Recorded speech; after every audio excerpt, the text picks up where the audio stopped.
welcome everyone, and I extend welcome to my panelists. It has been a great audience. Good afternoon, everyone. So, why green hydrogen? I would delve on the basic introduction because hydrogen is something very versatile. It can be used for transportation, for storing energy, for providing heat to hard to abate sectors which are presently using fossil fuels like uh, power generation, cement production, refineries, other things like aluminium, copper, and any other industry you see, even hydrogenation of oils. So, hydrogen can be a clean fuel. It doesn't produce CO2 when it is burned. Then it can produce electricity even through fuel cells. It is not producing any CO2 emission or SOx, NOx, and anything. Then it can be used as a transportation fuel, again without producing any emissions. Similarly, it can be produced from anything, from coal, waste, water, anything can be used to produce it. Only thing is, we have to use renewable energies while producing it. India is such a country, so much sunshine is there, 330 days of sunshine is there.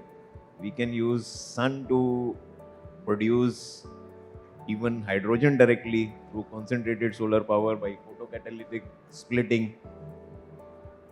Then we can produce power 24 by 7 renewable using sun without coal. So everything can be decarbonized. Even direct air carbon capture can be done through the renewable energy, and it becomes cheaper also because you don't have to put coal or any fossil fuel.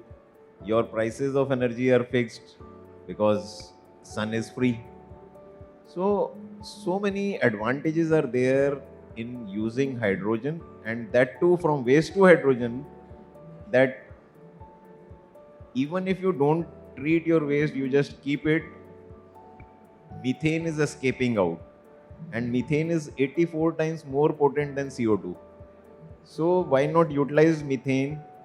We are anyway importing gas. So there are so many synergies for India, and we can use green hydrogen to our advantage. Like biomethane, if we make from the waste or from agro waste or from so many other waste like sewage sludge, we can split it into solid carbon and hydrogen. And solid carbon can be in the form of carbon black, graphene, fullerene. These things are like graphene is selling at 5,000 rupees per kg. Fullerene is selling at 10,000 rupees per kg. Carbon black is around rupees 100 per kg. Graphite, your electrodes, your pencil lead, everything is like we are making from digging out carbon from the soil, cutting down jungles and then excavating, producing air pollution, soil pollution. So there are enough technologies now available to produce hydrogen in a economic manner and side by side replace fossil carbon in our usage. So with this background, I will ask my panelist, Mr. Arnav, to share some insights on hydrogen. Thank you, sir. Good afternoon, everyone. Happy to be here. Really good to see the audience here. Um, so I think green hydrogen really is one of the basic ways and one of the most important ways in which we can solve for the classic energy trilemma, which is affordability, availability, and sustainability. Create or get to that mix that we are looking at, right? Because when we are talking about green hydrogen, we are basically going back to nature and getting everything from nature, giving back to nature. So the basic raw material for green hydrogen, as I explained earlier, is basically water. We split the water molecule, we get hydrogen and oxygen as a byproduct. So instead of polluting, we are actually enriching the environment by producing green hydrogen. In this, India can play a very pivotal role in decarbonizing the world. Just this morning, I was listening to a private news channel had shared an interview with Honorable Minister of Petroleum and Natural Gas, Mr. Hardeep Puri, who is in Davos in the World Economic Forum today. And the topic of discussion was green hydrogen, or one of the topics. And Honorable Minister very clearly defined how India can play a leading role. India is being looked at one of the front runners when it comes to producing and exporting green hydrogen. We pride ourselves in the fact that we are a part of that ecosystem. Of course, that ecosystem has not developed yet. We are still going there, we're reaching there. But I think we have taken some very important first steps which will enable us to get there. So let's look at what those first steps are. First of all, as I said, it's splitting the water molecule, right? So when we talk about splitting it, it requires some sort of an technology which will help us break that water molecule to produce hydrogen and oxygen. The easiest technology that is there, I think almost all of us would have read in our high school physics, was electrolysis. And it's the same electrolysis that we are using at Greenko to break that water molecule, and that's how the green name for the hydrogen comes. The trick, of course, is that when you are breaking a water molecule, it does require energy, and that energy has to come from a renewable source, which is either the sun or the wind or water. And very luckily, and we are blessed in our country, that we have one of the best combinations of solar, wind and hydro in anywhere in the world. People talk about solar-rich countries such as in the Middle East, wind-rich countries such as in Europe or in South America, but nobody really has the potent combination that India has, where the sun shines in certain parts of the day, and when the sun goes down, the wind comes up. So in certain ways, we actually get a 24/7 electricity here. Of course, we still have to harness them to get a complete 24/7 availability of energy, and that is done through some sort of a storage concept, whether it's batteries, whether it's what we are using in Greenko, a pumped hydro storage solution, or any other forms of storage which I already mentioned. So that once you have that 24/7 availability of energy, that's used then to break that water molecule to produce hydrogen, which can then be used in various different applications. The one that we are particularly interested in today is green ammonia. And why green ammonia is because it's the easiest form of hydrogen derivative that can easily be transported across to any part of the world. And that will enable, or that really has a great potential to enable India to becoming one of the leading players in that area. We have made good headways in that. We have signed up with European companies who will be taking green ammonia that we are going to produce in India and take it to Europe for the final use there. So in that sense, we are beginning to becoming energy exporter from being an energy importer for all these decades that we have been, right? So it's exciting times ahead, and I'm just happy to be a part of it. I'm sure that more and more people will be there, and we will get there as one of the leading countries in the world when it comes to green hydrogen. Thank you, Arnav. Now I'll request Mr. Hiren to highlight what they are doing for hydrogen. Thank you very much, Mr. Varshney. We are the company who has set up a small pilot plant in India, in Rajasthan, perhaps first in the world, which is the fully integrated plant for generation of the green hydrogen from the solar energy. That was the time we have started thinking about it in 2019, and this plant we are operating since last 2 years. The more than 50 delegations has visited from the government of India and the overseas to look into this integrated plant which we have set up.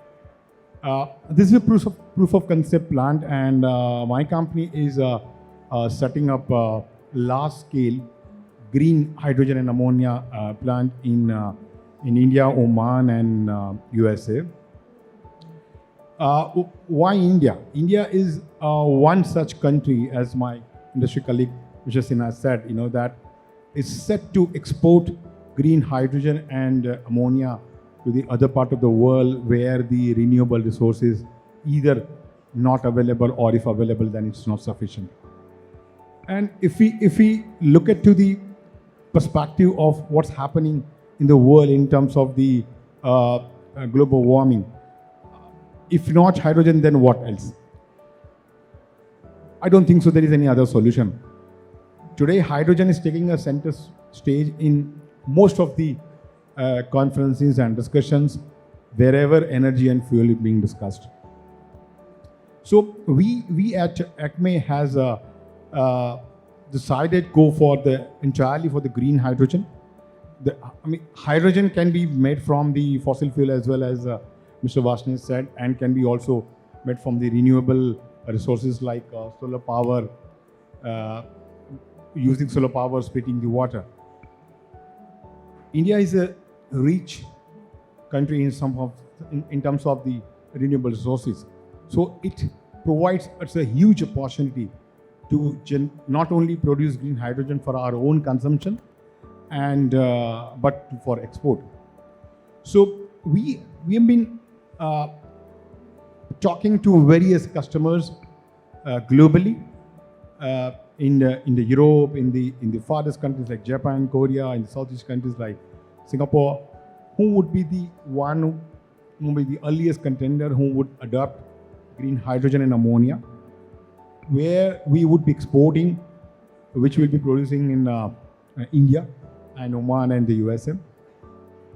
See, there are a number of companies are thinking to put up green hydrogen and green ammonia projects in India and in the world.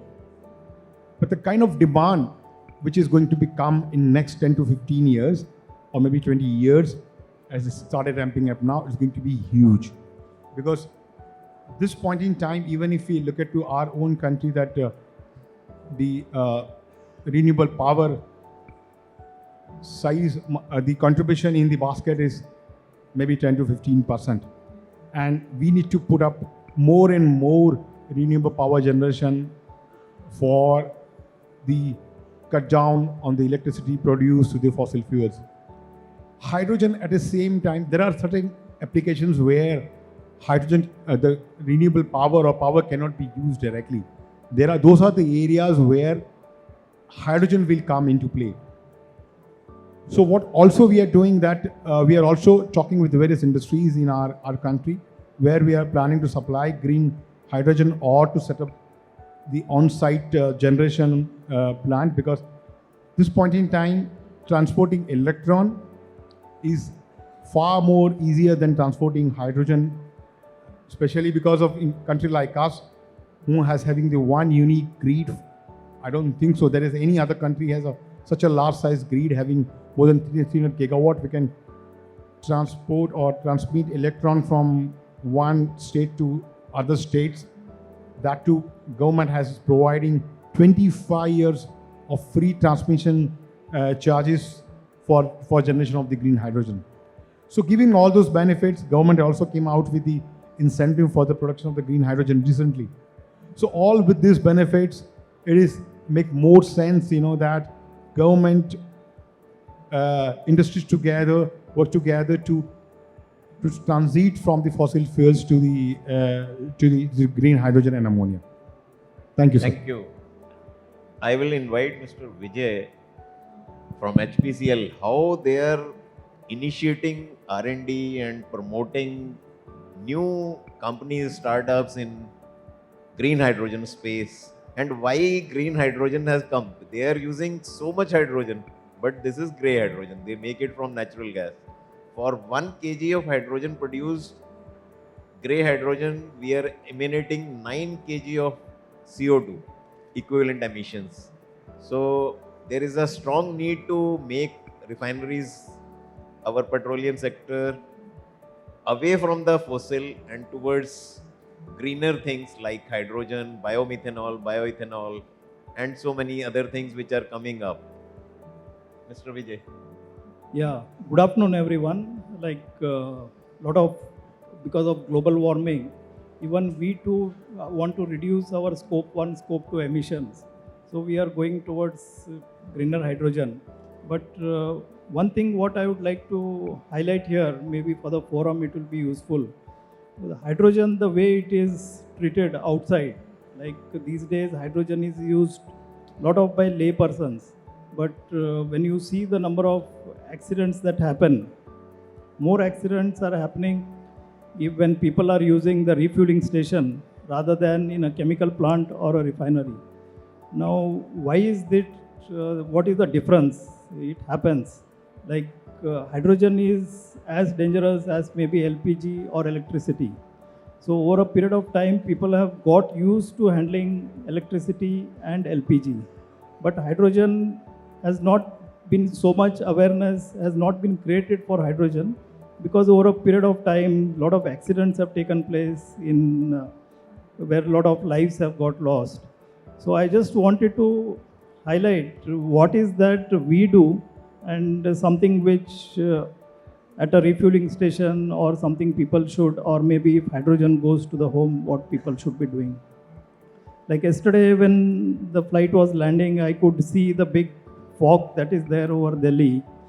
Now if you see hydrogen, it is supposed to be 14 times lighter than air. So in the fog, I was not sure whether hydrogen really can go up so much. Now, if you see the particular characteristics of hydrogen, now hydrogen is, one is its flammability level. Its flammability, if you see, like a very small amount of ignition is required compared to LNG, like you need around 0.017 millijoules of ignition to ignite a hydrogen mixture when you compare to 0.36 millijoules what you require for natural gas, or even the flammability levels, like the amount you mix hydrogen in air, like right from 4% to 75% it becomes flammable, while for natural gas it is only from 5 to 15%. So because of these things, hydrogen needs to be handled slightly differently. So what we do in refinery is we divide the areas, like where exactly hydrogen is there. We did give a different area classification. Like in a house, maybe we have something, the bathroom is cooler and this is there, so area zones are different. So based on the amount of release, the areas are differentiated, whether it is a zone 0, zone 1, zone 2. So on that, then we decide the type of electrical fittings that has to be fixed, because everywhere it is not the same. If at one place, if you find that hydrogen is continuously getting released, then you have to make sure that you go for intrinsically safe devices. So intrinsically safe devices have a very small amount of energy that will not ignite. Or maybe if in normal operation, hydrogen is going to get released, then you go for flame proof. In flame proof, what happens, even if hydrogen goes in and there is a flame, explosion takes inside, but it will not allow, the enclosure will withstand that and it will not allow it to come outside. Then there are some places where maybe you'll have hydrogen coming once in a while. So there you can go for increased safety type of equipment where it will not have enough heat that will be generated so that the explosion can take place. Now this is one way of looking how we are going to handle. Secondly, if you find the gas, one, it is odorless. Now similarly, because once you go out, you will not be able to know that hydrogen has leaked or hydrogen has come out.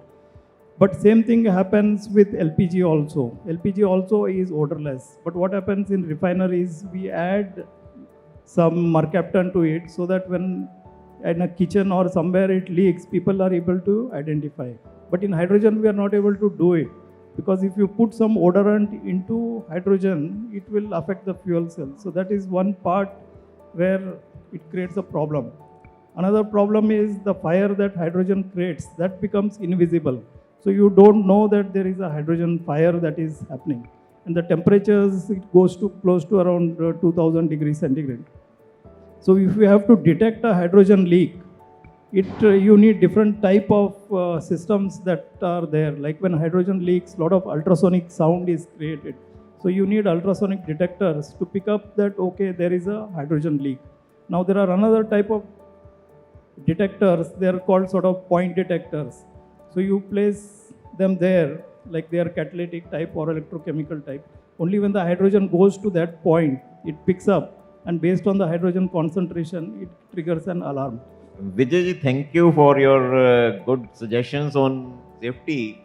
We have been doing in our NTPC township also around 8% hydrogen is being mixed in our PNG, and 200 houses are using it. There has been no incident of any unsafe condition. We have made aware people that we are mixing hydrogen, and already in PNG mercaptan is mixed, so any leakage is taken care of by the smell part. Suppose you keep your hot plate on but are not using it, so that smell will tell you that leakage is there. And detection things are put, detectors are put in such a way that even if leakage has happened sometime, it will change color.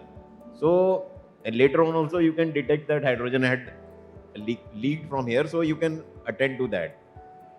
Further, in our one of the offices, we have put total hydrogen burners itself in Netra in our research wing. So these things are, if we take awareness, make people aware, no incident is going to happen. Hydrogen is just escaping out.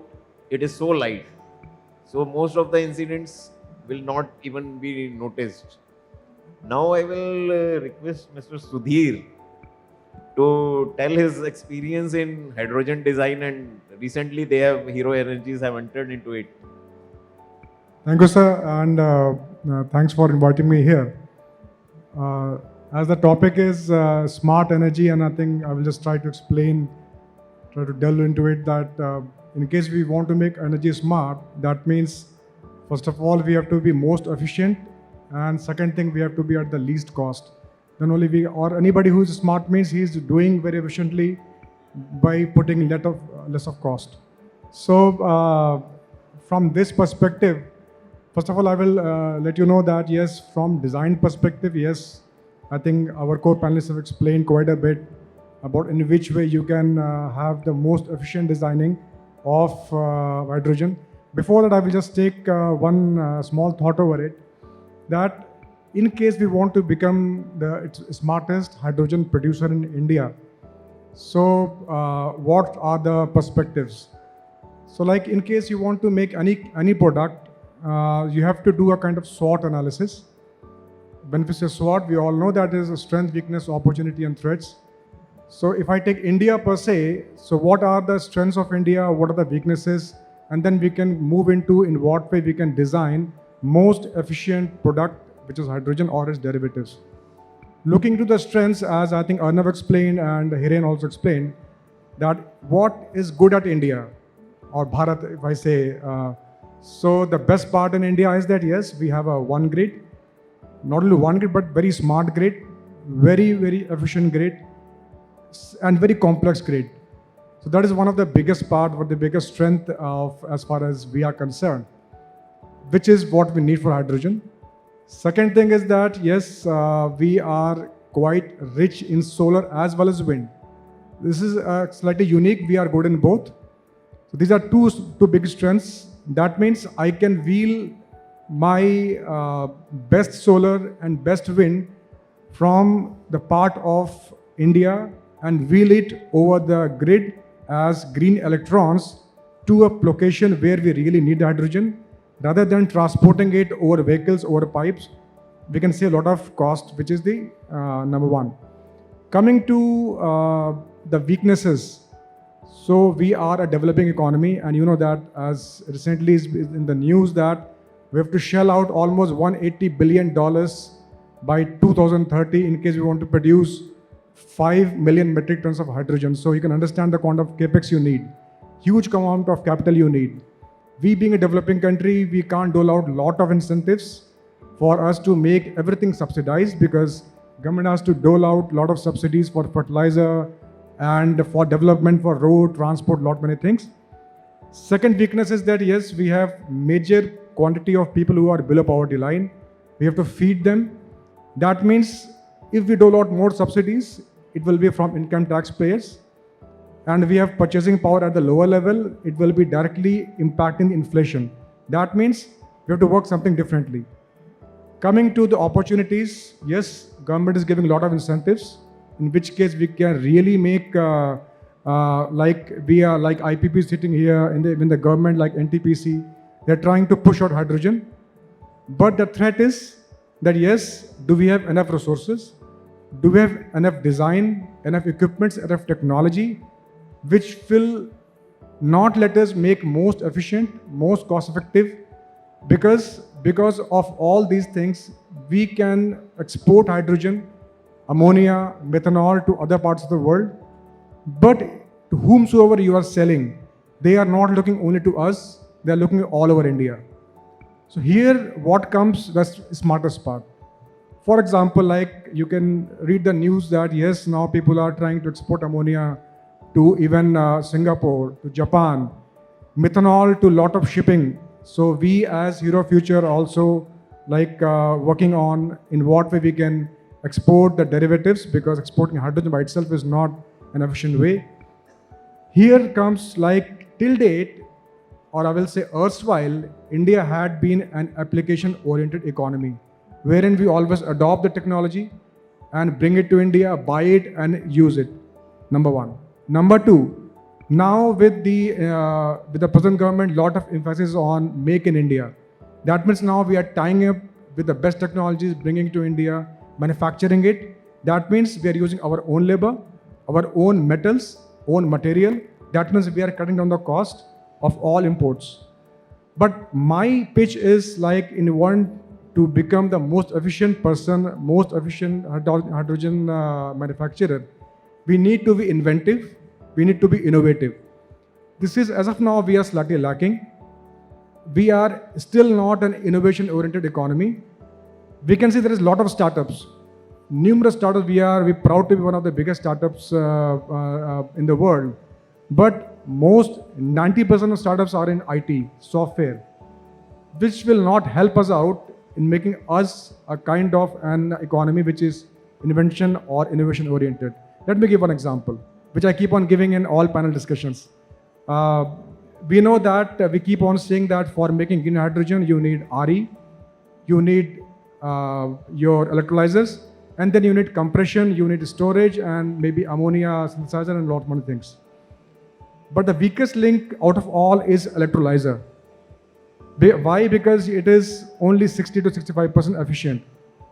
We are losing 35% of critical RE energy into heat, which is of no use. So that's why we are not that competitive. Why can't we invent or manufacture a technology which is 95% efficient? There are a few, I will take just last 2 minutes. There are a few technologies which are available around the globe. Like you have SOEC, which is touted to be 90% efficient.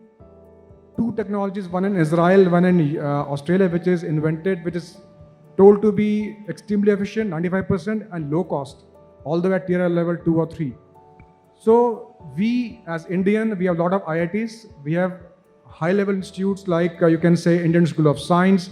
So why we can't inculcate this kind of culture, which is already there in US and other countries, where lot of respect is given to the researchers. They are being paid well so that they invent and then they bring in India the same technology. So my say, sir, is that in order to make most efficient, most smart and most competitive green hydrogen production in India and export to outside, this is like we have to focus immensely on technology and invention and innovation. Last point.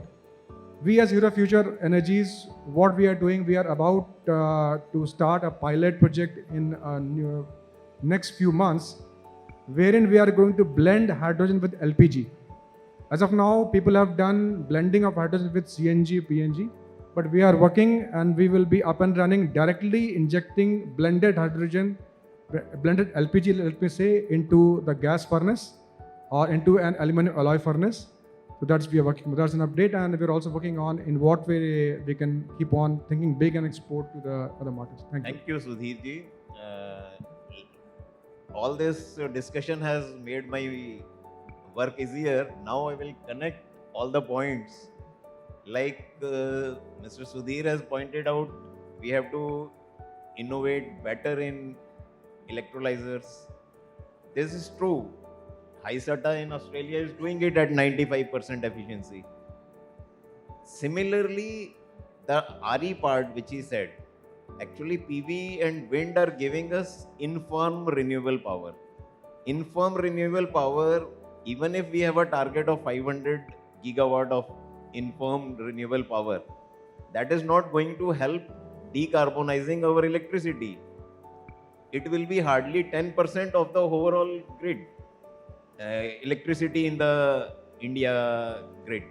Because unless we go for firm renewable RE, which is available from biomass or from concentrated solar power with molten salt or any other thermal storage, presently what we are doing, we are increasing our infirm RE, then to supply electricity to our industry, to our people round the day, we are putting up more coal-based plants. So it is a zero-sum game. You are putting 10% electricity through renewable and 90% through coal, and that too making the cost of electricity for everyone more, because that PV is requiring grid to be installed, and you are putting that grid into only 20% CUF capacity utilization, so 80% time it is lying idle. Similarly, during the day, you have to curtail even the renewable power. But since your coal-based power is also installed, you are shutting it off or putting it at half load. Again, capacity utilization factor is down. So when we have 330 days of sunshine, good DNI areas, big areas lying unutilized in Run of Kutch, in Thar Desert, in Ladakh Desert, Cold Desert, which have good insonation, solar insonation, direct insonation, DNI. We should put in as much as possible CSP, concentrated solar power, and give to the country 100% renewable power, firm and dispatchable. When you put or switch on, you demand, your power is available, and that is 100% renewable in the grid.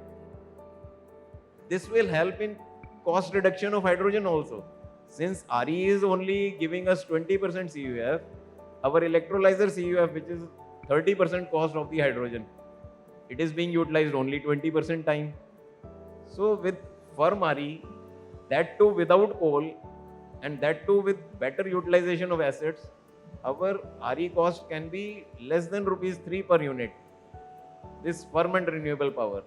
And when electrolyzer is used 100% CUF, your total green cost of green hydrogen cost will reduce to below 150 rupees.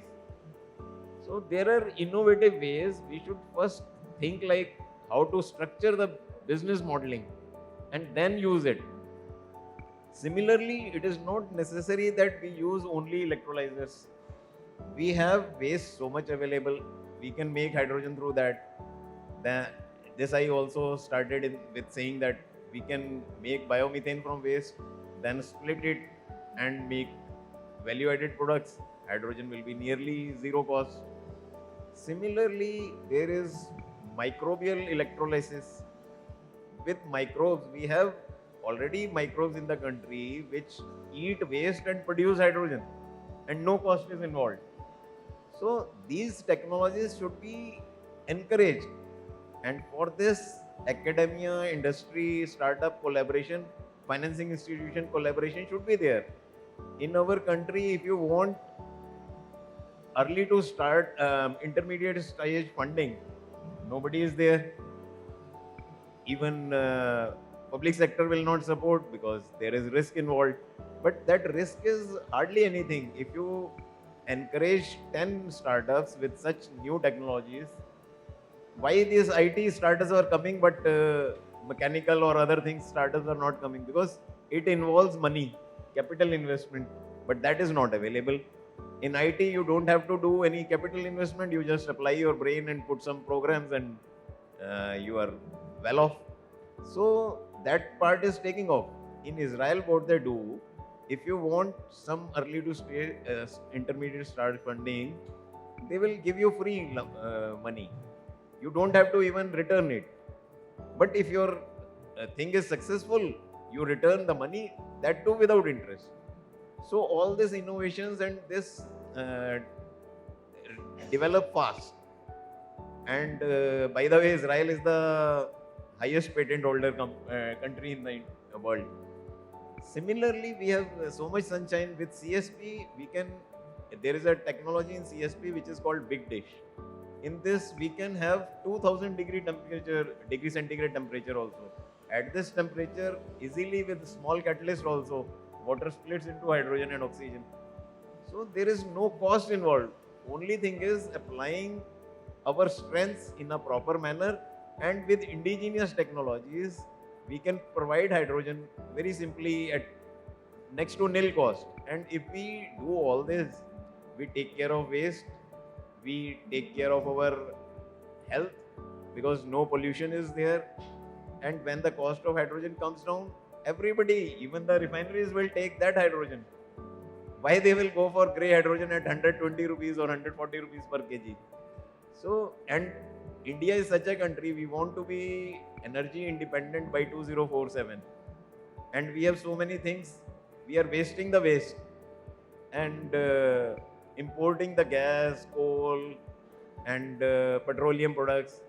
So, we can have lot of things here itself, and in a cheaper manner. This electricity, when it is cheap, it will be like used for steel and other things, other infrastructure things, cement, etc. When input electricity is cheap, these things will be cheap. And then for further other goods, these are all the inputs required. So when power for that industry is cheap, the input infrastructure things are cheap, everything will become cheaper. So it is a matter of identifying the right technologies and right ways of financing, the business modeling thing. Everything can be so easily achieved. And moreover, for ammonia, for fertilizers also we are importing ammonia. If we use CSP, we can get green ammonia at less than $400 per ton.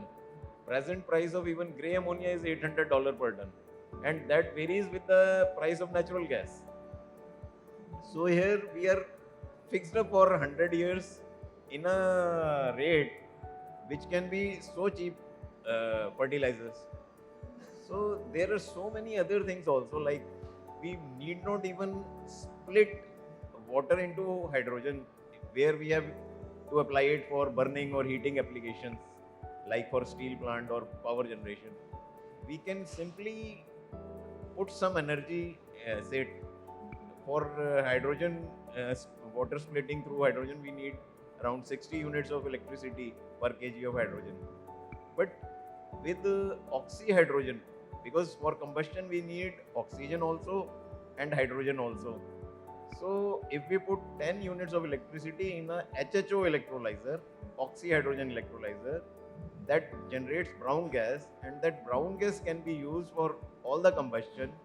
You don't need to even push secondary air into the boiler or your furnace, and this oxygen itself will help in combustion. And it is something like in India, I have seen 7 plants where this is being used. In world across, there are 300 applications of this HHO electrolyzer, and everything can be made in India. So wherever we can economize the production of various goods through available technologies, we should try to do it. Now I would request Mr. Arnav to explain on new initiatives they are taking. Yeah, thank you, Rajanji. So, so Greenko has traditionally been an integrated power producer. We have got all three asset classes of renewable energy, which is solar, wind, and hydro. Of course, that has enabled us to move further into the round-the-clock energy, which is through our pumped hydro projects, and then that has enabled us to move on to the green molecules part.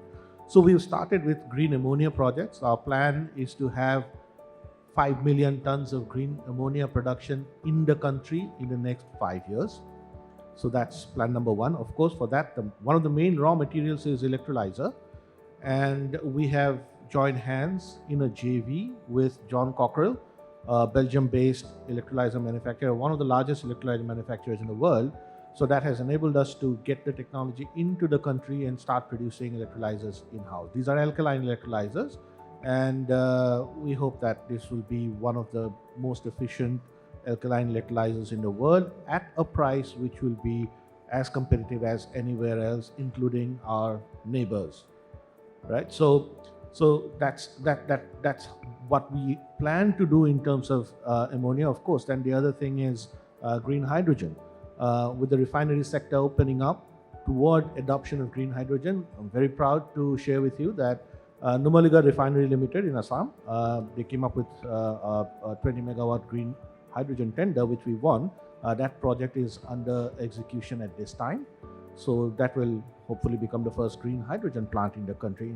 Well, there is a smaller one, HPCL, that has already been set up. I'm sure Katne would explain that as well. But yes, so the Numaligarh refinery would be the first commercial scale project in that sense.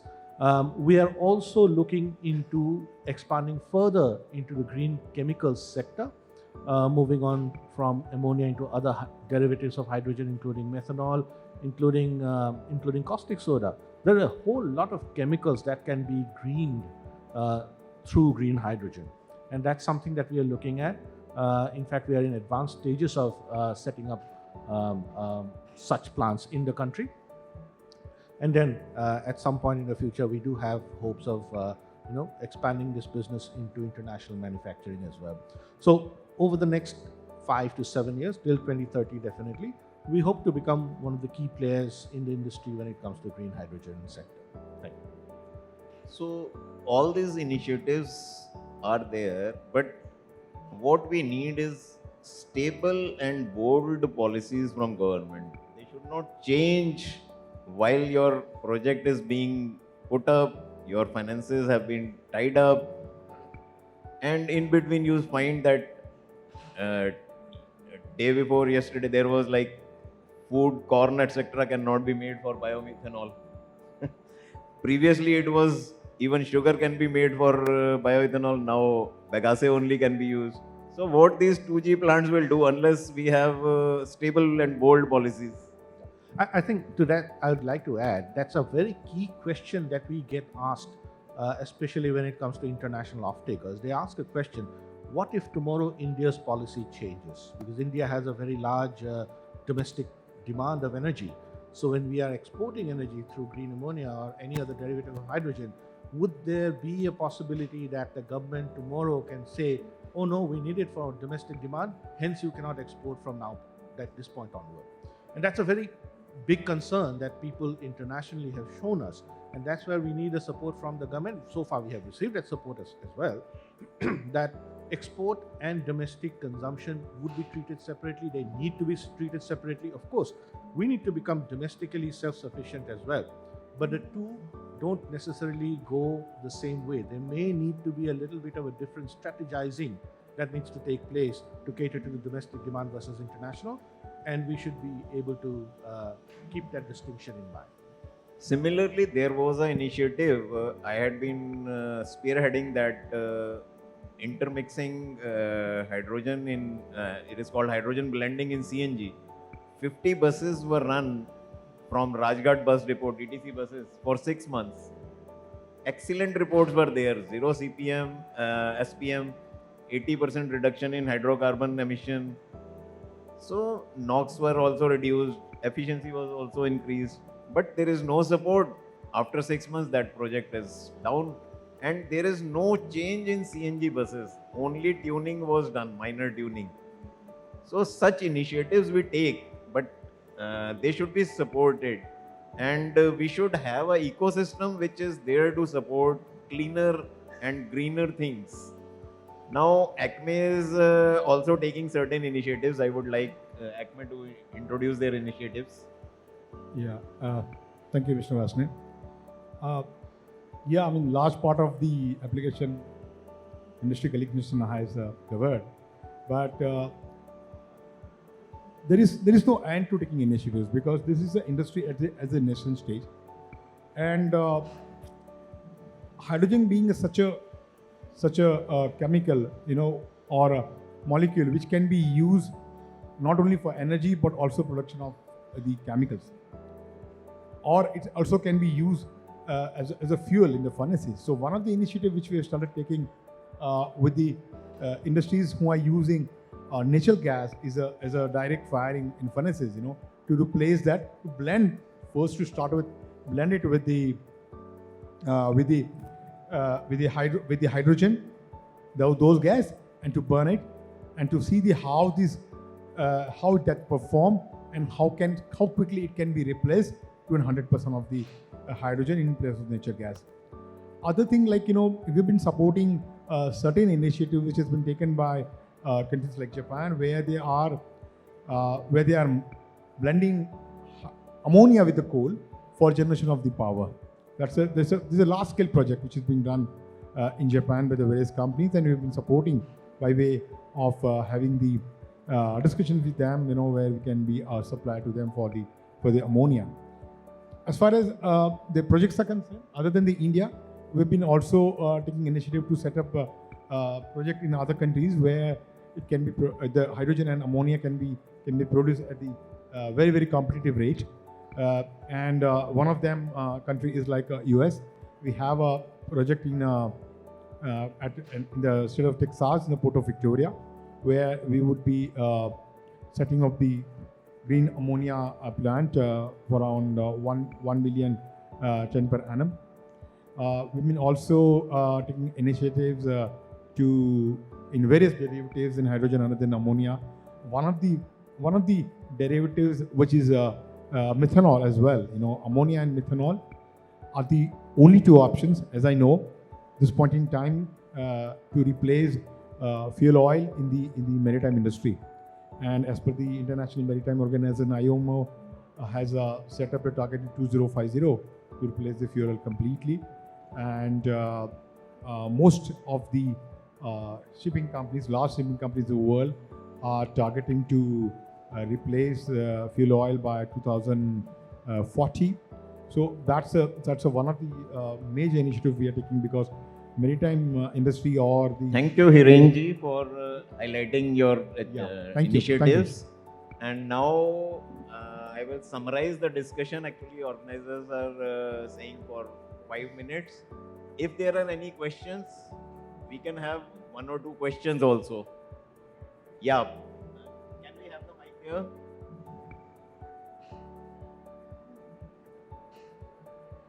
Sir, introduce yourself and then ask your question.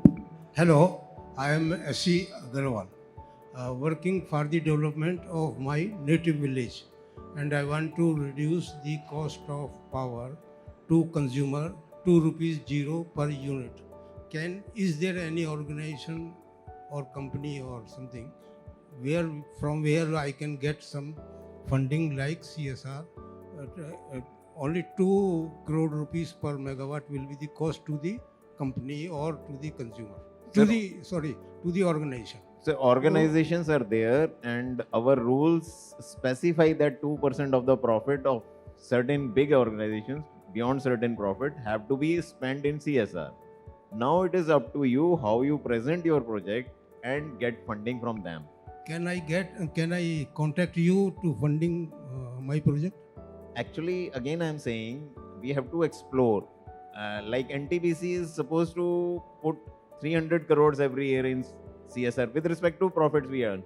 But last year also we have put more than 500 crores. But I couldn't get any. There are so many projects, people are coming, you can always approach. can you guide me on this topic in case you Sure, give sure. me your provide? Sure, we'll talk offline. Thank you so much. One more question we can have. Yeah. Hi, this is very insightful forum.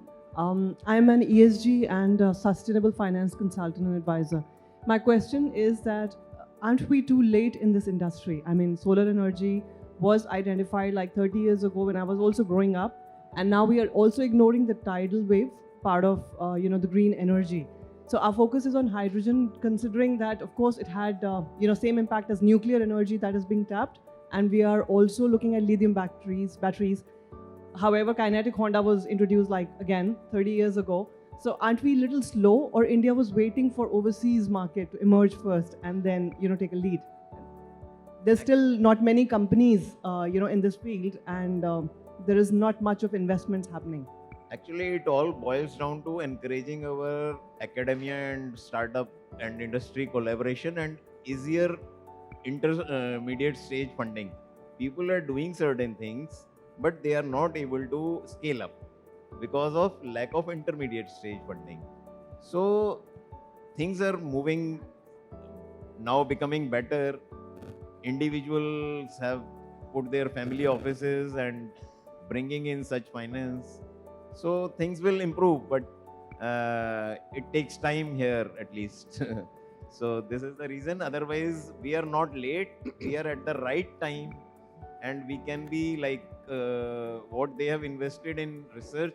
We can get them licenses, those technologies, and use them to our advantage. And it is in their interest also, because India can provide huge scale, and with the scaling up and economies of scale, industrialization of the components, the things prices will go down. Same is applicable to green hydrogen, same is applicable to green ammonia, or for e-fuels or solar fuels. So If you may allow me, Yeah. sir. So I definitely disagree that we are late. Okay, every technology has its time. Green hydrogen's time is now. We will be late if we don't act now. Now is definitely the time. India is seen as the front runner in the world. By the way, a year or year and a half from now, earlier, nobody took India's name as one of the prominent exporters of green hydrogen. Now we are. Now we are one of the prominent exporters. We are being named one of the prominent exporters. So we are not late. However, we cannot wait. That's the very important part. Yes, investments will have to happen. People will have to start putting in money where it needs to be. I'll sum up the answer. There is a recent Deloitte report that if we don't act now, it is only a $11 trillion expense over some years. But if we lose this opportunity, it will be a $35 trillion loss, because we will not be able to take care of our pollution, our health affects our human productivity, and all these things which are already available. If we can utilize them also properly, it is a great opportunity. We are at the right time. You have awakened yourself for this green technology, green hydrogen. Sir, let me at the right time. yes, let me put Yeah. just last point, just my thought on this. Actually, we are not late, but we have to think differently. The way we missed our solar bus by having all solar modules from China, dependence on that. This is the time when we can really change that trajectory, and then we can try to do everything on ourselves based upon own manufacturing and our own technology. Number two, opportunity is so huge that even if other countries doing well off, we are still we have huge market to tap. Yeah, so I think we are not late. One thing that probably this is the only industry, where India has started working along with the other part of the world, maybe ahead of them. So there are no other industry which I know that, where the India has started working, and this green hydrogen technology or probably industry is new for the entire world. So I don't also think that we are behind anyone. Probably India would become the largest exporter ahead of many other countries for hydrogen and its derivative. Now I would like to close the session and hand over. Yeah. to Madam. So one question I wanted to ask, green hydrogen, as I understand right now, it sees its application more in the industries. how far we are from making it as a major transport fuel also. We have now the green hydrogen. We know Nitin Gadkari ji driving the green hydrogen car, but making it as a major transport fuel. Actually, I had spearheaded that notification also for hydrogen as a permitted transport fuel under Indian Motor Vehicle Act in September 2020. As a result of which, Toyota Mirai could be registered in India and Gadkari ji could drive it. So we are not far off. If we use our waste in a proper manner, which I said, waste to biomethane, biomethane to hydrogen and other carbon things like which are not fossil based, like once your biomethane is there, you can do methane splitting or methane pyrolysis. You can make graphene, fullerene, etc., which are presently made from fossil carbon, and hydrogen is nearly free. And the advantage of waste to hydrogen is we can produce hydrogen near the point of use. So right at your house, we can inject hydrogen in your gas cylinder, car cylinder, and use it. And 5 kg of hydrogen runs the car for 650 kilometers. So efficient it is. So if hydrogen at my house is costing me say 100 rupees per kg, and I am running even for 500 kilometers, it is 1 rupees per kilometer. What can be cheaper than this and greener than this? No pollution. Only emitting thing is steam. No SPM, no NOx, no SOx, and so. So technologies are there. The thing is to give push towards them. Our incentive scheme should be to reduce the cost of SMR, steam methane reforming, which is used to transform the methane into hydrogen, or the methane pyrolyzers. People have made in India, pyrolyzers are being exported out, but there is no incentive scheme to use these here. So we have the technologies, it is only the matter of policies and some intermediate to startup stage funding. Things can move very fast. I think I have answered your Yes. question. So the right policies and consistent policies. Thank you so very much.